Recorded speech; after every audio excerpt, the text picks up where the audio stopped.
എല്ലാവർക്കും കാണുമ്പോൾ തന്നെ അറിയാൻ പറ്റും നമ്മളിപ്പോൾ ഉള്ളത് വയനാട് ഉരുൾപൊട്ടലുണ്ടായ മുണ്ടക്കൈ ചൂരൽമല ആ ഒരു ഭാഗത്താണുള്ളത്. ഈ കാണുന്നത് വെള്ളാരമല സ്കൂളിൻ്റെ ഒരു ഭാഗമാണ് കാണാൻ.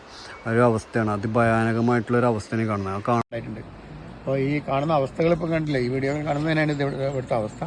ഒരുപാട് ആളുകൾ മരണപ്പെട്ടു, ഒരുപാട് നാശനഷ്ടങ്ങൾ, ഒരുപാട് ആളുകൾ മരണപ്പെട്ടു. അത് ചെറിയ പിഞ്ചൻ മക്കൾ മുതൽ മുലപിടിക്കുന്ന മക്കൾ മുതൽ പ്രായമുള്ള ആളുകൾ വരെ. രക്ഷപ്പെടുത്താൻ പോയോലും പോയി, രക്ഷപ്പെട്ടവർ വളരെ ചുരുക്കമാണ്. അതായത് എന്താ പറയേണ്ടത്, ഇവിടുത്തെ അവസ്ഥ നേരിട്ട് കാണുമ്പോഴാണ് ഇതിനെ പറ്റി പറയാൻ പറ്റുള്ളൂ. അത്രയും ഭീകരത തന്നെയാണ്.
ഹായ്, റിയൽ മീഡിയ പ്രൊഡക്ഷൻസിൻ്റെ എല്ലാ കൂട്ടുകാർക്കും നമ്മുടെ പുതിയൊരു വീഡിയോയിലേക്ക് സ്വാഗതം. അപ്പോൾ നമ്മളിപ്പോൾ ഒരു യാത്ര പോവുകയാണ്, വയനാട്ടിലേക്കാണ്.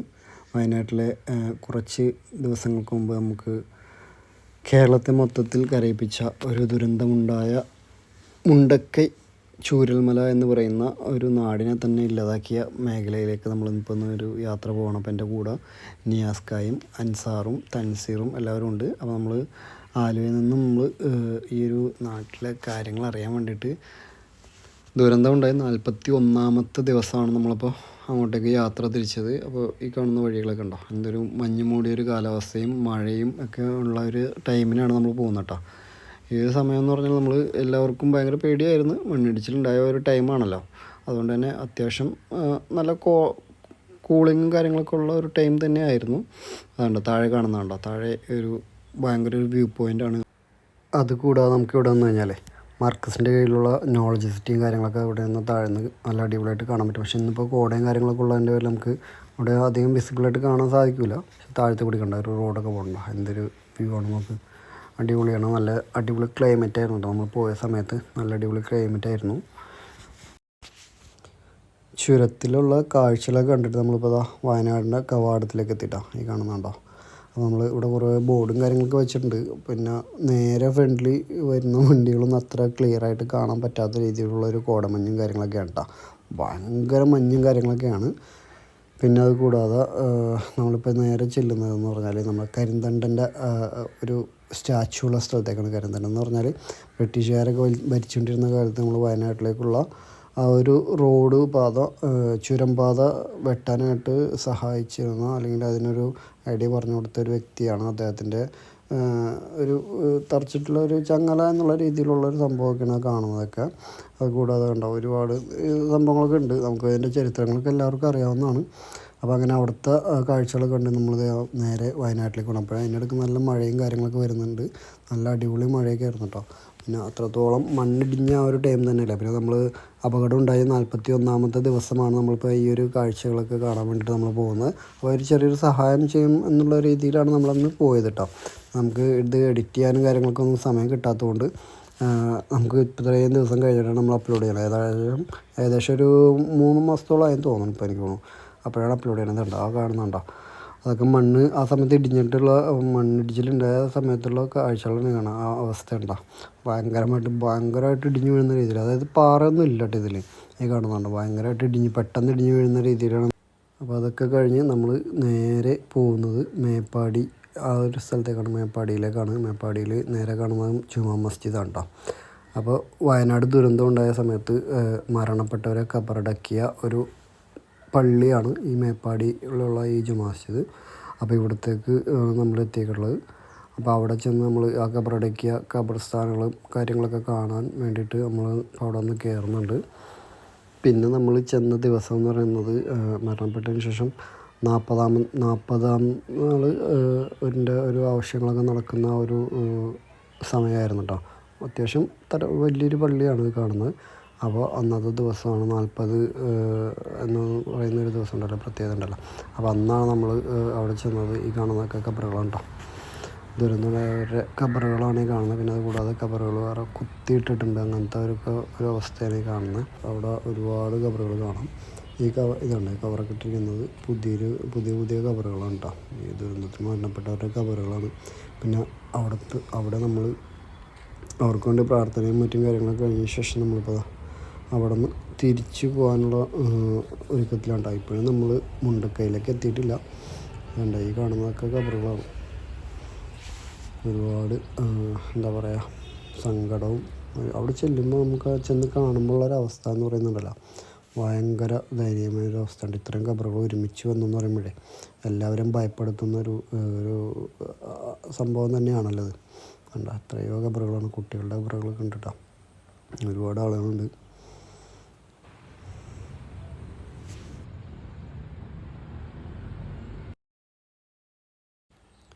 അങ്ങനെ ഖബർ സിയാറത്തും കാര്യങ്ങളൊക്കെ കഴിഞ്ഞ് പ്രാർത്ഥനയൊക്കെ കഴിഞ്ഞിട്ട് നമ്മളിപ്പോൾ മുണ്ടക്കയിലേക്ക് പോകാൻ കേട്ടോ. ഈ വഴി കൂടി തന്നെ നമുക്ക് 900 കണ്ടി എന്ന് പറയുന്ന ആ ഒരു ടൂറിസ്റ്റ് സ്പോട്ടിലേക്കും നമുക്ക് ഇതിലൂടെ യാത്ര ചെയ്യാൻ പറ്റും. പിന്നെ ഇവിടുത്തെ റോഡുകളൊക്കെ കുറച്ച് ശോകമാണ്. ഇപ്പോൾ നമുക്ക് കേരളത്തിലെ അവസ്ഥ വെച്ച് നോക്കുമ്പോൾ എല്ലാ റോഡുകളും ഭയങ്കര ശോകമാണ്. പിന്നെ ഇപ്പോഴത്തെ കണ്ട കുറച്ച് ഭംഗിയുള്ള തേയിലത്തോട്ടങ്ങളും മറ്റും കാര്യങ്ങളൊക്കെ കാണാം. പിന്നെ ആ സമയത്തെ നമുക്ക് ഒരു പണി കിട്ടിയിട്ടുണ്ടായിരുന്നു. നമുക്ക് അങ്ങോട്ട് എൻട്രി കാര്യങ്ങളും ഒന്നും ഉണ്ടായിരുന്നില്ല. പിന്നീട് നമുക്ക് ചെറിയൊരു രീതിയിൽ അഡ്ജസ്റ്റ്മെൻ്റ് ഇതിലാണ് നമ്മളിപ്പോൾ അങ്ങനെ അവിടെ കയറാൻ പോയത്. അപ്പോൾ നമ്മളൊരു കുറച്ച് സാധനങ്ങളും കാര്യങ്ങളൊക്കെ ആയിട്ടാണ് നമ്മൾ അങ്ങോട്ടേക്ക് പോയിട്ടുണ്ടായിരുന്നത് കേട്ടോ. അപ്പോൾ അതുകൊണ്ടാണ് നമുക്ക് ആ ഒരു മേഖലയിലേക്ക് നമുക്കന്ന് പ്രവേശനം ഉണ്ടായിരുന്നത്. അന്ന് ആ സമയത്തൊക്കെ എല്ലാവർക്കും പോയിക്കൊണ്ടിരുന്ന സമയം ഉണ്ടായിരുന്നതാണ്. പക്ഷേ അവിടെ കുറച്ച് ആളുകൾ വന്ന് കുറച്ച് അപകടങ്ങളും കാര്യങ്ങളൊക്കെ ഉണ്ടായതിനു ശേഷം കളക്ടർ അവിടേക്ക് കയറാൻ വേണ്ടിയിട്ടുള്ള ഒരു ഇത് നിരോധിച്ചു. പൊതുജനങ്ങൾക്ക് പ്രവേശനമില്ലാത്ത രീതിയിൽ അതിന് നിരോധിച്ചു. അതിന് ശേഷമാണ് അപ്പോഴാണ് നമ്മൾ ചെല്ലുന്നത്. പക്ഷേ അവിടെ വെച്ചപ്പോൾ നമ്മളൊരു ഇക്കാനെ പരിചയപ്പെട്ടു കേട്ടോ. ഞാൻ പുള്ളിക്കാരൻ്റെ പേരൊക്കെ ഞാൻ പറഞ്ഞുതരാം. അപ്പോൾ അദ്ദേഹത്തിൻ്റെ ആ ഒരു സഹായത്തോടെയാണ് നമ്മളങ്ങനെ ആ ഒരു മേഖലയിലേക്കൊക്കെ ഉള്ള വിസിറ്റും കാര്യങ്ങളും നമുക്ക് ചെയ്യാൻ പറ്റിയത്. ഇത് പുതിയ വീട് വെച്ചോണ്ടിരിക്കുകയാണ്. ആണല്ലേ? ആ വീട്ടിൽ വാടകക്കാരുണ്ടായിരിക്കും. ആണല്ലേ? പക്ഷെ ആ വാടകക്കാര് കഴിഞ്ഞു. ഇവിടുത്തെ കാറുകളൊക്കെ ഇഷ്ടമല്ലോ. ഇവിടെ കാറുകളൊക്കെ വണ്ടികൾ കിടപ്പുണ്ടല്ലോ. വണ്ടികൾ കാറൊക്കെ ഉണ്ട് ഇവിടെ. നമുക്ക് സ്കൂൾ ഇവിടെയല്ലേ? സ്കൂൾ മുകളിൽ അപ്പുറത്തല്ലേ? ഇത് ശരിക്കും അങ്ങനെ വളഞ്ഞു വരുന്ന പുഴയുണ്ടോ, അതിലെങ്ങനെ വളഞ്ഞു വരുന്ന പുഴയുണ്ട്. ആണല്ലേ? അങ്ങനെ വന്നിട്ട് പക്ഷെ ഇതിലങ്ങോട്ട് കേറിയിട്ട് ഈ വീടുകളൊക്കെ ചുറ്റി കളഞ്ഞോ. പുഴ ഇതിലേ വന്ന പുഴ ഇതിലേ വന്നു. പുഴ എങ്ങനെയാ വരുന്നത്? അത് അവിടെ അതിൽ കൂടെ പോണതാ. അതിലേ വന്ന അതിരുണ്ട്. അതില് പോകുന്നതിന് പകരം ഈ ടൗണിന്റെ പാലം ബ്ലോക്കായി. ആദ്യം പാലം ബ്ലോക്കായിട്ട് അതിൽ വെള്ളാണ്ട് പൊന്തി. ആ പൊന്തിയിൽ ടൗണ് കംപ്ലീറ്റ് അടിച്ചു കയറി ടൗണിലുള്ള വണ്ടികൾ പാലം ഒക്കെ നിരത്തിങ്ങോട്ട് പോകുന്നത്. ഇതിനുള്ളിൽ കുറെ ആൾക്കാർ മരിച്ചു. അവിടെയൊക്കെ മരിച്ചു. ആ പുഴയൊന്നും അവിടെ അല്ലായിരുന്നു. പക്ഷെ തിരിച്ചടിച്ചിട്ട് ഈ പുറമൊക്കെ വന്നതാണ്. അതുകൊണ്ട് അതിന്റെ ലാസ്റ്റിലൊക്കെ ഒരു പുരക്കുന്നുണ്ടോ, അതൊക്കെ പള്ളി പോയി അറിയാം. ഞാൻ ചൂറത്തി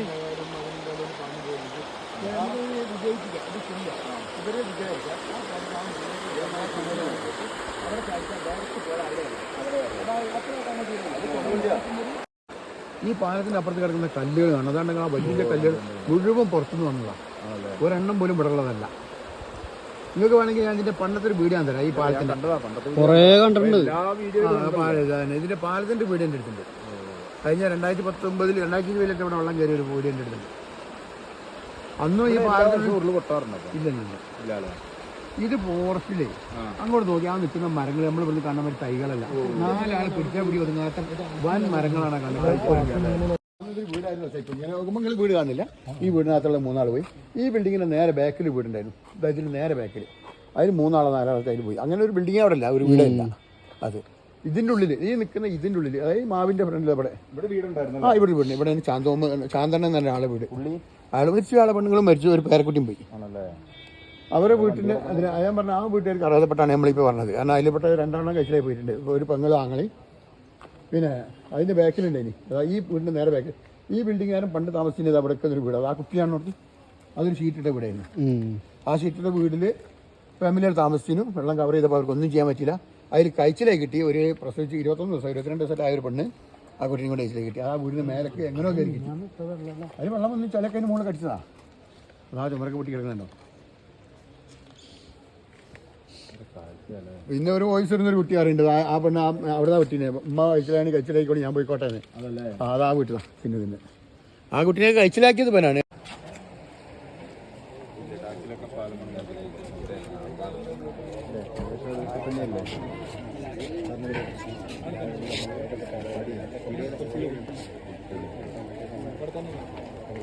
അവിടെ പോയി ഫോട്ടോ എടുക്കാതെ അങ്ങനെ കണ്ടോളൂ. അവിടെ വരെ പോവാം.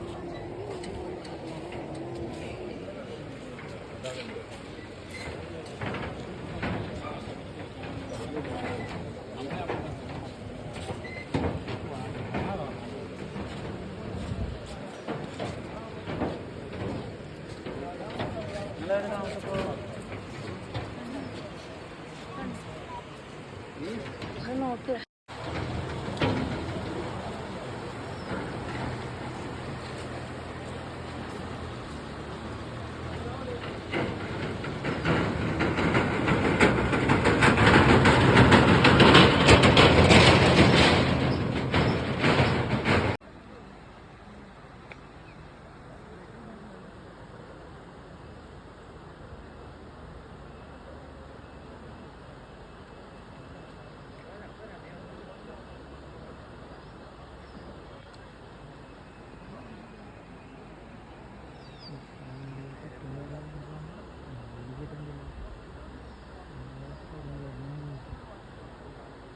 അവിടെ നിന്ന് പിന്നെ കൂടാ. പുഴയിൽ വെള്ളം വെച്ചത്ര വലിപ്പ കണക്കില്ലേ. പക്ഷെ ഇതങ്ങനല്ല. ഇത് പൊട്ടി വന്നിട്ട് മേലെ നേരെ ഇപ്പുറത്തെ ഓപ്പോസിറ്റ് കുന്നുകാട് കുത്തിയിട്ട് ആ കുന്നിന്റെ മേലുള്ള ഒരുപാട് കുടുംബങ്ങളും ഇങ്ങേ ഭാഗത്ത് അതിൽ ചെറിയ താറിയത് റോഡുണ്ട്, ചെറിയൊരു റോഡ്, അപ്പുറം ഇപ്പുറം വീടാ. പക്ഷെ അത് മൊത്തത്തിൽ നിരക്കിണ്ട് പോകുന്നത്. ഈ മുണ്ടക്കൈ ഭാഗം ഇവിടെ വരണം. അതിന്റെ നേരം അതാ അവിടെ കാണുന്നു. അതോ ഒരൊറ്റ വെള്ള കളർ വാരത്തിൽ വീട് കാണുന്നത് ടവറല്ല, ഇത് ഫാക്ടറിയാ. ഫാക്ടറിന്റെ അടുപ്പാണ്. അതാ ഒരു വെള്ള പോലെ കാണുന്നതാ. നേരാണ് കാണുന്ന വെള്ളം. അത് ആ പരിസരങ്ങളിലൊക്കെ വീടുകളാണ്. അതാണ് മുണ്ടക്കൈ. ആ അതിന്റെയൊക്കെ ബാക്കിലൊക്കെ വന്നാണ് ആ വീടൊക്കെ. അത് മുണ്ടക്കൈ പള്ളിയിൽ എടുക്കാം. മുണ്ടക്കൈ പള്ളിയിൽ എടുത്താണ് ഒറ്റപ്പെട്ടത്. എൻ്റെ വീടിൻ്റെ അടുത്ത് ഒരു 150 മീറ്റർ അടുത്ത് വരെ ഇതിൻ്റെ പ്രത്യാഘാതം ഉണ്ടായിട്ടുണ്ട്. ചളിയും വെള്ളവും കാര്യങ്ങളൊക്കെ ഉണ്ടായിട്ടുണ്ട്. അപ്പോൾ ഈ കാണുന്ന അവസ്ഥകൾ ഇപ്പം കണ്ടില്ലേ, ഈ വീഡിയോകൾ കാണുന്നതിനാണ് ഇവിടുത്തെ അവസ്ഥ. ഒരുപാട് ആളുകൾ മരണപ്പെട്ടു, ഒരുപാട് നാശനഷ്ടങ്ങൾ, ഒരുപാട് ആളുകൾ മരണപ്പെട്ടു. അത് ചെറിയ പിഞ്ചൻ മക്കൾ മുതൽ അവരോടിക്കുന്ന മക്കൾ മുതൽ പ്രായമുള്ള ആളുകൾ വരെ. രക്ഷപ്പെടുത്താൻ പോയോലും പോയി, രക്ഷപ്പെട്ടവർ വളരെ ചുരുക്കമാണ്. അതായത് എന്താ പറയേണ്ടത്, ഇവിടുത്തെ അവസ്ഥ നേരിട്ട് കാണുമ്പോഴാണ് ഇതിനെപ്പറ്റി പറയാൻ പറ്റുള്ളൂ. അത്രയും ഭീകരത തന്നെയാണ്. ഒരുപാട് വീടുകൾ, ഒരുപാട് ആളുകൾ. ഇപ്പോൾ തന്നെ ഒരു 10-600 ആളിന് മുകളിൽ പോയിട്ടുണ്ടെന്നാണ് എൻ്റെ കാഴ്ചപ്പാട്. ബോഡി എത്ര 400 ചില്ലാൻ കിട്ടി. ഇനിയിപ്പോൾ ഓല കണക്ക് പ്രകാരം 100-ന്റെ മുകളിൽ കിട്ടാനുള്ളൂ. 100ന്റെ അടുത്തായിട്ട് കിട്ടാനുള്ളത്. പക്ഷേ എൻ്റെ അഭിപ്രായത്തിൽ അതിൽ കൂടുതലുണ്ടെന്നാണ് എനിക്ക് തോന്നുന്നത്. കൃത്യമായിട്ട് കണക്കല്ല. എന്നാലും അതൊന്നും കിട്ടാത്തൊരവസ്ഥ ഇത്. കാരണം അത്രയും ഭീകരത തന്നെ ഇവിടെ ഉള്ളത്. ഇത് പുഴ വരുന്നത് ശരിക്ക് ഈ നിൽക്കുന്ന ഈ സ്പോട്ടിൽ തന്നെ 30-40 അടി ആഴത്തിലാണ് പക്ഷേ ഈ പുഴ വന്നിരുന്നത്. പക്ഷേ ഇപ്പം കംപ്ലീറ്റ് മണ്ണ് കയറിയിട്ട് ഏകദേശം റോഡിനോട് സമമായിട്ടാണ് ഇപ്പോൾ ഇവിടെ ഈ നിൽക്കുന്ന പുഴ 30-35 അടിന്റെ മുകളിൽ. ആ പാടി തന്നെ ശരിക്കും താഴോട്ട് എങ്ങനെ നമ്മളിങ്ങനെ കുത്തി നോക്കിയാൽ നല്ലൊരു കട്ടിങ്ങൾ, നല്ലൊരു കുഴിയായിരുന്നത്. ഇപ്പൊ ഇത് മണ്ണ് പൊന്തിയിട്ട് എല്ലാം കൂടി ഇപ്പൊ നിരപ്പായി പോയതാണ്. ഈ ഭാഗത്തൊരു ട്രാൻസ്ഫോമർ ഉണ്ടായിരുന്നു. അമ്പലത്തിന്റെ ഗ്രൗണ്ടാണിത്. ആ കാണുന്നത് ഒരു അമ്പലം ഉണ്ടായിരുന്നു. അവിടെ ആ തറ കാണേണ്ടത് ഒരു അമ്പലം ഉണ്ട്. ആലിന്റെ തൊട്ടപ്പുറം പുതുക്കി പണിത പുതിയൊരു അമ്പലം. കഴിഞ്ഞ വർഷമാണ് അതിന്റെ പ്രതിഷ്ഠ കഴിഞ്ഞത്. നല്ല പുതിയൊരു അമ്പലമായിരുന്നു. അമ്പലത്തിന്റെ അതെല്ലാം അതിൽ പൂജാരി ഉണ്ടായിരുന്നു. പൂജാരിനെ കിട്ടിയിട്ടില്ല എന്നാണ് തോന്നുന്നു ഇപ്പോഴും. പിന്നെ അവിടെ ചെന്നാലും പുഴ ഇടത്തോട്ടേക്ക് തിരിഞ്ഞു പോകുന്നതിന് പകരം നേരെ മേലെ കയറി മറിഞ്ഞ് ആ പരിസരത്ത് ഒരുപാട് പാടികൾ ഉണ്ടായിരുന്നു. നമ്മളിവിടെ പാടി എന്നാണ് പറയാം, നിങ്ങളവിടെ എന്തായാലും പറയാം. അതേപോലെ ഒരുപാട് നേരം അതിനകത്തും കുറച്ച് കുടുംബങ്ങൾ പോയി. പിന്നെ നേരെ ചാടിയിട്ട് വെള്ളത്തിലേക്ക് അല്ലാതെ പോയത് അവിടെ കാണുന്ന ഒറ്റപ്പെട്ട് കിടക്കുന്ന വീടിന്റെ അകത്തേക്ക് അങ്ങോട്ടേക്കാണ് വെള്ളം പോയത്. അതുകൊണ്ട് തന്നെ നേരെ പോകുന്നത് അല്ലല്ല, ഇങ്ങനെ തിരിഞ്ഞിട്ട് വരും. ചാലിയാറിലേക്ക് പോകും. ചാലിയാറിലേക്ക് പോകുന്ന സൂചിപ്പാറ വാട്ടർഫാൾസ് ചാടിയിട്ട് ചാലിയാറിലേക്ക് പോകാനാണ്. നിലമ്പൂർ ചാലിയാറിലേക്കാണ് പോകുന്നത്. അതുകൊണ്ടാണ് അന്ന് ഇവിടെ പൊട്ടി മണിക്കൂറുകൾക്ക് ആകുന്നതിന് മുമ്പ് തന്നെ ചാലിയാറിൽ മയ്യത്ത് കിട്ടാൻ തുടങ്ങിയത്. ഇഷ്ടംപോലെ ബോഡികൾ കിട്ടിയല്ലോ. എല്ലാം ചാലിയാറിലേക്ക് പോകാൻ കാരണം മണിക്കൂറുകൾ കൊണ്ട് അത്രയും ഫോഴ്സിലായിരുന്നു ഇവിടെ വെള്ളം പോയത്. 41 ദിവസമായിട്ട് എത്ര ദിവസമായി? 41. ഈ പൊട്ടി അന്ന് മുതൽ, അതായത് ജൂലൈ 30 രാവിലെ 2:15 മുതൽ 2:15 സമയം മുതൽ ഈ നേരം വരെ ഇവിടെ വരുന്ന ആളുകൾക്ക് ആർക്കും വേണമെങ്കിലും ഒരു നേരത്തെ വെള്ളം ആർക്കും കുടിക്കാം, സൗജന്യമായിട്ട് കുടിക്കാം. അത് ചായ, ബിസ്ക്കറ്റ്, ബന്ന്, ബ്രെഡ് എന്താണോ നമ്മളെ കയ്യിലുള്ളത് അതിനനുസരിച്ച് എല്ലാവർക്കും കൊടുക്കുന്നുണ്ട്. ഇതുവരെ അതിനൊരു തളർച്ച ഒരുപാട് ആളുടെ പ്രാർത്ഥനയുണ്ട്. കാരണം വലിയൊരു ദുരന്തം എന്നെ എൻ്റെ കുടുംബത്തിന് ഏതായാലും കുറച്ചൊക്കെ കഴിച്ചത്. പക്ഷേ എൻ്റെ കുടുംബം പോലെ കഴിഞ്ഞിരുന്ന ഒരുപാട് ആളുകൾ, കുടുംബത്തിനെക്കാട്ടി കൂടുതൽ ബന്ധത്തിൽ കഴിഞ്ഞിരുന്ന ഒരുപാട് ആളുകൾ പോയി. അത് മനസ്സിൻ്റെ ഉള്ളിൽ ഭയങ്കര മുറിവാക്കിയിട്ടാണ് നമ്മളിപ്പോഴും അനുഭവിച്ചുകൊണ്ടിരിക്കുന്നത്. ചെറിയ ചെറിയ മക്കൾ മുതൽ വലിയ വലിയ ആളുകൾ വരെ പോയത് ഉണ്ട്. തീർച്ചയായിട്ടും ഉണ്ട്. പഴയതുപോലെ തന്നെ നമ്മളെ നാടൊന്നിച്ച് എല്ലാവരും ഒരുമിച്ച് കൂടുന്ന കാര്യങ്ങളൊക്കെ ഉണ്ട്. പക്ഷെ ഒരുപാട് ആളുകൾ പേടിച്ചിട്ട്, ഇത് ഈ ഭീകരത കണ്ട് പേടിച്ചിട്ടും കുടുംബത്തിൽ നിന്ന് പല ആളുകൾ മരിച്ചിട്ടും വരാൻ പേടിക്കുന്ന ആളുകളുണ്ട്. ചിലപ്പോൾ ഒരു പക്ഷേ കുറച്ചു നേരം കഴിയുമ്പോൾ മാറ്റങ്ങൾ വന്നുകൂടാ. ഒരുപാട് ആളുകൾ ഇവിടെ വരണം, തിരിച്ചു വരണം എന്നുള്ള ആഗ്രഹം. കാരണം നമ്മൾ ഇനിയും മറ്റൊരു സ്ഥലത്ത് പോയി കഴിഞ്ഞാൽ നമ്മൾ അവിടെ ഒന്നും തുടങ്ങണം. 1ാം ക്ലാസ് ചേർത്തിയ മാതിരിയാണ്. ഇതിപ്പോൾ നമ്മളെ ജീവിതത്തിന്റെ 3/4 ഭാഗം നമ്മൾ ഇവിടെ കൊണ്ട് കഴിച്ച് ഇനി വളരെ കുറഞ്ഞ കാലങ്ങളോട് ജീവിതമുള്ളൂ. ആ ജീവിതം ഉള്ളത് ഇനി പോകാനാണ് നാട്ടിൽ നിന്ന് ഉദ്ദേശിച്ചിട്ടാണ് നിൽക്കുന്നത്. അല്ലെങ്കിൽ നമ്മൾ പുതിയൊരു നാട്ടിൽ പോയാൽ നമുക്ക് അവിടെ യാതൊരു വിലയും ഉണ്ടാവില്ല. അവിടെ നിന്ന് നമ്മൾ പരിചയപ്പെട്ട നാട്ടുകാരനാവണമെങ്കിൽ ഒരുപാട് വർഷങ്ങൾ കാത്തിക്കേണ്ടി വരും. അത് സ്വന്തമല്ല, പല ആളുകളുടെ ഇടയിൽ നമ്മൾ പോയി പെടുക. ഇതേ സമയത്ത് ഇവിടെ ആകുമ്പോൾ നമ്മളെല്ലാവരും അറിയുന്ന ആളുകളാകുമ്പോൾ നമുക്ക് എന്താക്കാം, എല്ലാം ഈ പഴയ രീതിയിൽ തന്നെ മുന്നോട്ട് പോകാമെന്നുള്ള അഭിപ്രായമാണ് എനിക്കുള്ളത്. നമ്മൾ അങ്ങനെ ആഗ്രഹിക്കുന്നുണ്ട്. കാരണം പഴയവർ തിരിച്ചു വരില്ല. അതെ, ജനിച്ച ആട് ഇത്രയും കാലം ഞാൻ പറഞ്ഞു, ഞാൻ ഈ നാട്ടിൽ 40 വർഷം, ഞാൻ ജനിച്ചത് തൊട്ടപ്പുറത്ത് തന്നെയാണെങ്കിലും 40 കൊല്ലം ഈ നാട്ടിലായിട്ടുള്ള ബന്ധം അന്ന് മുതൽ കാണുന്ന ആളുകളാണ്. ഒറ്റയടിക്ക് ഒരൊറ്റ രാത്രി നേരം വിളിക്കുന്നതിന് മുമ്പ് അത് ഉറങ്ങിയവരുണ്ട്, ഉറങ്ങാൻ കിടന്നവരുണ്ട്, ഉറങ്ങാതിരുന്നവരുണ്ട്. രക്ഷിക്കാൻ വേണ്ടി പല ആളും വിളിച്ചു പറഞ്ഞിട്ട് മാറും, ഒന്നും ചെയ്യാൻ കഴിയാതെ ആ നിലവിളിൻ്റെ ഇടയിൽ കൂടെ അടിച്ച് മണ്ണ് ഇറക്കെ പോയിക്കാണ് വെള്ളത്തിലേക്ക്. അങ്ങനത്തെ ഒരുപാട് ആളുകളുണ്ട്. അവരൊക്കെ ഇനി മയ്യത്ത് കിട്ടാൻ ബാക്കിയുണ്ട്. എന്താ ചെയ്യുക, അതാൻ്റെ വിധി എന്നല്ലാതെ പോലെ കാണുമ്പോൾ മനസ്സിന് ഇപ്പോഴാണ് ഒരു കുറച്ചെങ്കിലും ഒരു സമാധാനം കിട്ടി തുടങ്ങിയത്. കാരണം എത്ര ദിവസമായപ്പോഴും എന്നാലും ഇപ്പോഴും മനസ്സിൻ്റെ ഉള്ളിൽ നീറിച്ച വേദനകൾ നല്ലോണം ഉണ്ട്. എല്ലാവർക്കും കാണുമ്പോൾ തന്നെ അറിയാൻ പറ്റും നമ്മളിപ്പോൾ ഉള്ളത് വയനാട് ഉരുൾപൊട്ടലുണ്ടായ മുണ്ടക്കൈ ചൂരൽമല ആ ഒരു ഭാഗത്താണുള്ളത്. ഈ കാണുന്നത് വെള്ളാരമല സ്കൂളിൻ്റെ ഒരു ഭാഗമാണ് കാണാൻ.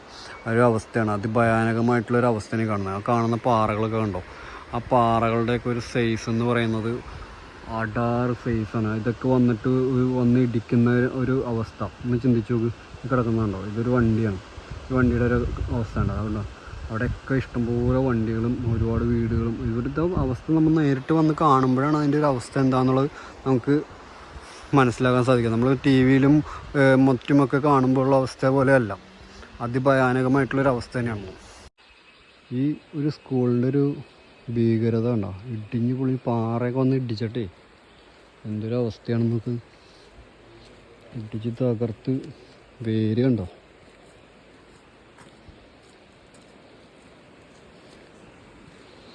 ഉണ്ടോ പുഴ ഒഴുകുന്നു നോക്ക്.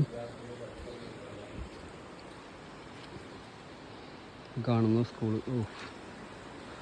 ഒരു അടാറ് സംഭവം തന്നെ ഉണ്ടത്. ഭയങ്കര ഒരു അവസ്ഥയാണിത് കാണുന്നത്. സ്കൂളൊക്കെ തകർന്ന് എത്ര വിദ്യാർത്ഥികൾ പഠിച്ച സ്കൂളാണിത് കാണുന്നത്. അപ്പോൾ നമ്മൾ ആ ഒരു ഭാഗത്താണ് നമ്മൾ നിന്നിരുന്നത്. ആ ടാങ്ക് ഉണ്ടോ വൈറ്റ്, അവിടെയാണ് നമ്മൾ നിന്നത് നേരത്തെ. ഉണ്ടോ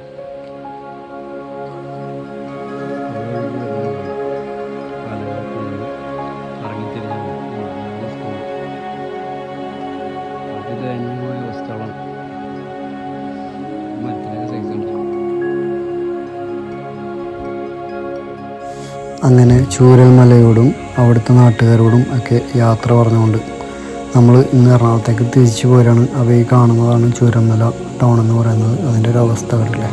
അപ്പോൾ നമ്മളിന്ന് തിരിച്ചു പോരുകയാണ്. അപ്പോൾ പോരുന്ന വഴി കണ്ടിട്ടുള്ളതാണ് അവിടുത്തെ പൊതുശ്മശാനമാണ്. പൊതുശ്മശാനം എന്ന് പറയുമ്പോൾ ഒരുപാട് 150-300ഓളം ഖബറുകളുള്ള ഒരു പൊതുശ്മശാനമാണ് ഈ കാണുന്നത്. അപ്പോൾ അവർക്കത് എല്ലാവർക്കും നല്ല വരട്ടെ എന്ന പ്രാർത്ഥനയോടെ നമ്മൾ യാത്ര പറഞ്ഞുകൊണ്ട് ഇങ്ങനെയൊരു ദുരന്തം ഇനി ആവർത്തിക്കാതിരിക്കട്ടെ എന്ന പ്രാർത്ഥനയോടെ വീഡിയോ ഞാനിവിടെ വെച്ച് അവസാനിപ്പിക്കുകയാണ്. ബൈ.